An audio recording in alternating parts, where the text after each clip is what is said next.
You're the fighter, and you're the one that's making it through the way that you are, and you need to stay on that same mindset that you've been on.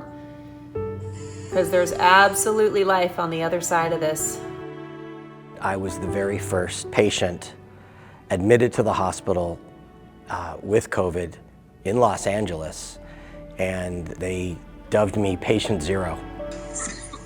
You've been proving every bit of the strength that everyone knows you have. It's pretty unbelievable. The world shut down. We weren't allowed to go in the hospital. The only way that we had any heartline or any communication whatsoever about Gregg was through the nurses. My name is Gregg Garfield, and this is my fiance, AJ. AJ Johnson.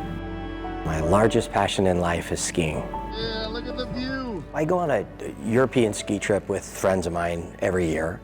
And 2020, we were going back to the Dolomites, to Val Gardena, where we were at 2 years prior. And we got there on February 22nd. I got a call from AJ, and she said, "Are you aware of this thing called coronavirus? And it's running rampant through Italy." 3 days in, we started all coming down with flu-like symptoms. Our life was turned upside down. The doctor came in and said to me, "Your oxygen saturation is so low that we have to intubate you." And I looked at one of the nurses and I said, "I'm really afraid I don't want to die." And she told me, "I promise you I won't let you die." He, over that 31 days, had sepsis, MRSA, 104-degree fever a number of times. He was on full 24-hour dialysis. He had 4 collapsed lungs, which are called pneumothoraxes, and 1 pulmonary embolism. They told us that if his condition didn't turn around in a day or two, he would be put on ECMO, which is an iron lung. That's pretty much, you know, the last stage before possibly losing somebody. We went up to the inflow room where he was, and his sister and I just yelled at him from the top of our lungs. And we were like, "Gregg, Gregg, you have to, I mean, we were screaming everything at him. We kept saying, "You're not done. We're here, you're not done." The next day they called and said he's completely turned around, and everything from that point on, we had some major hiccups, but everything from that point on was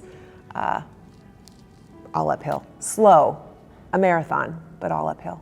How'd you feel and what were you thinking when it happened? It's just an accomplishment. I had to learn how to walk. I had to learn how to chew, swallow, every aspect of it. I couldn't hold things.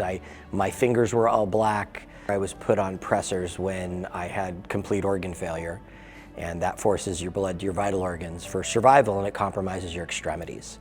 So my fingers started turning black. A couple of my toes did as well.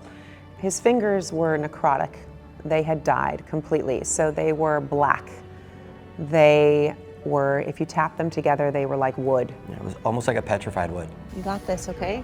I had all the necrotic tissue that died removed.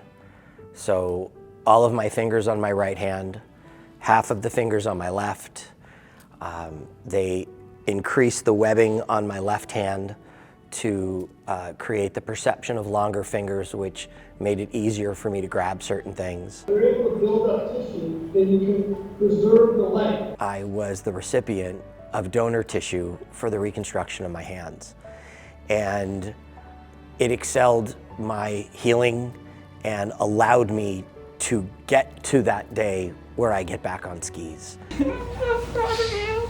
To know that donor tissue can be as helpful as it is in so many different ways and needs is pretty spectacular. Oh my God. MTF affects people's lives, from getting people back to normalcy to saving someone's life. I would love to reach out to the donors to share my gratitude of what they were able to give to me and give me my life back. Come to the 64th day, it was that time when we were getting out of there. There were cheers, and it was the most unbelievable experience of my life. I turned to this one. And I said, grab an arm. And I got up and I walked out. It was the happiest day of my life. I've been given the best gift of all, life. And it's been our mission to take a journey to make a difference in communities. All the people and all the things that come into play in the process of healing is why we have so much gratitude and why it's changed our life so much. For sharing this moment with me. I had 9 surgeries in 8 months, and December 11th, 2020 was the day we got back on skis. Tissue donations can impact people's lives. Getting back on skis and feeling some form of normalcy that I was able to get back to do what I loved before. It is an absolute gift.